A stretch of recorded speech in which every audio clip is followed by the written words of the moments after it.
I do not remember in my lifetime an atmosphere of fear and intimidation, both physical and political, ever to have existed. There is no institution that they have not destroyed, damaged, or crippled.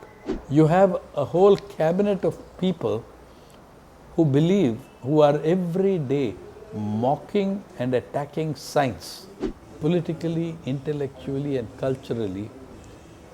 A gigantic reversal of India's path of going forward. This country is now in the midst of a serious social regression. I actually think that there has never been a government and leadership so completely narcissistic, in love with itself, and so totally uncaring of the rights of people, so completely willing to trample on people's rights. I do not remember in my lifetime an atmosphere of fear and intimidation, both physical and political, ever to have existed. I was active during the emergency as a student union leader in the South, of a college in the South. Sure, there were many unpleasant things that happened during that time. I was the general secretary of a students' union in the South during the emergency. But I do not remember, even during the emergency, that we were this fearful or apprehensive all the time. Something that becomes a must when a government not only strong arms all dissenters, criminalizes all dissent, but also outsources its terror through various arms and organizations of its so-called parivar.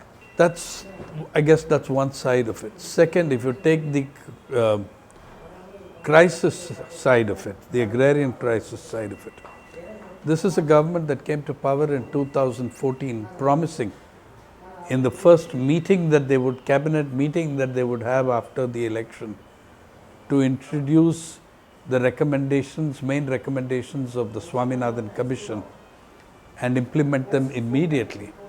That is what they promised in 2014.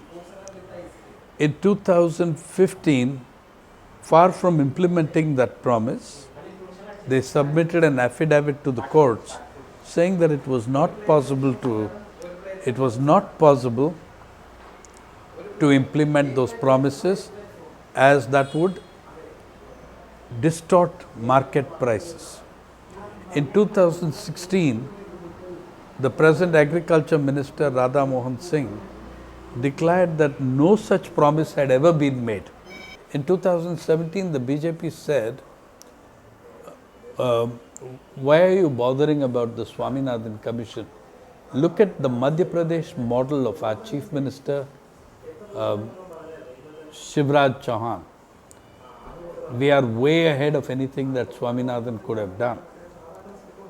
In 2018 January budget speech, paragraphs 13 and 14, Mr. Arun Jaitley conceded that such promises had been made, but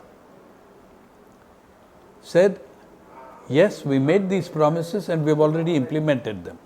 The MSP, all this has already been implemented.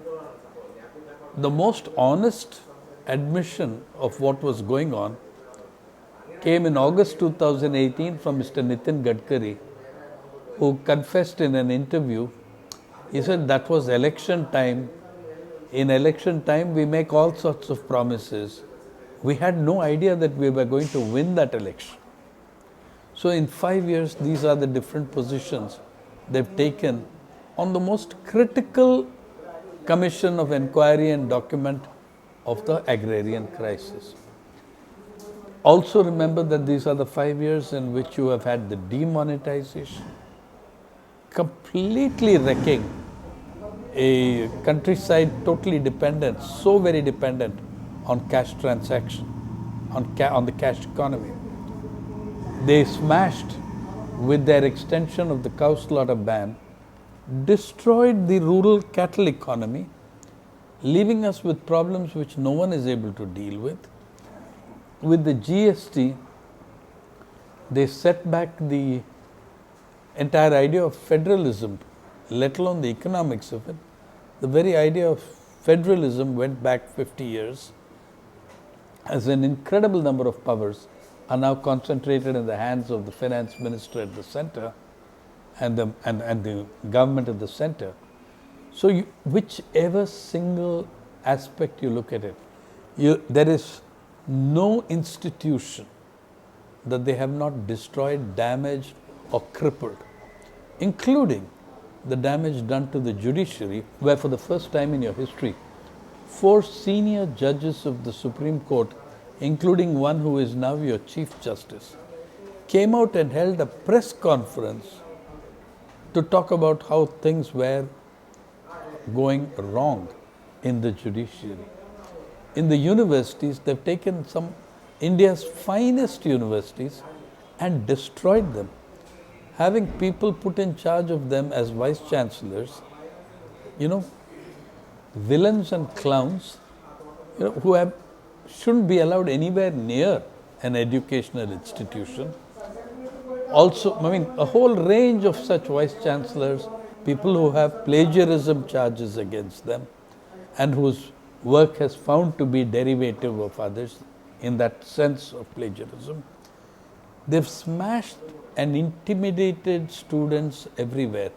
The universities, which are supposed to be the battleground of ideas, became a battleground of brutality, became a battleground of intimidation and terror, and nowhere have the media debased themselves greater than in these 5 years, collaborating and colluding with this government to criminally frame up a Kanhaiya Kumar or other students. So in education you also have a reflection of the great social regression this country is in. You have a whole cabinet of people who are every day mocking and attacking science, and because it is supposedly Western science, ridiculing Newton, Darwin, etc. You have Satyapal Singh of the government, central government, former police commissioner of Mumbai, Pune, saying that Darwin was entirely wrong, that Darwin is to be thrown out. Nobody has ever seen apes turn into men. Nobody has gone into the jungle and watched apes turn into men. Well, what we've actually watched is Mr. Satyapal Singh and his government colleagues, ministerial colleagues, attempting the reverse process from men to apes with some degree of success. But this entire anti-science, anti-intellectual attitude, anti-inquiry, it has crippled Indian education and science to the extent where you had the Indian Science Congress accepting and holding, being a platform for papers like Aviation in Ancient India, Pushpak Vimanam. The kind of what you're doing to future generations who are now in the schools is beyond criminal. So that's education. In the arts and other areas, in the fine arts, you've seen in 2016 when a major movement of award vapasi, returning the awards, took place, and a whole heap of artists, including some from Kerala, threw back their national awards and state awards at the central government. The response of the Minister of Culture was to say, if they are afraid of writing, first let them stop writing. Yeah. You've had the murders of Narendra Dhabholkar, Gobind Pansare, M.M. Kalburgi, and Gauri Lankesh. Yeah. In the only place where any progress has taken place is in Karnataka on the Gauri Lankesh murder. because where in BJP governments they were able to scuttle things so badly, like in the case of the Pansare case or the Dabholkar case, it's become very, very difficult to apprehend and arrest the criminals and bring them to justice. And they made it clear that there is a list. I mean, some extreme right-wing organizations not far removed from the Parivar have made it clear that they have a list.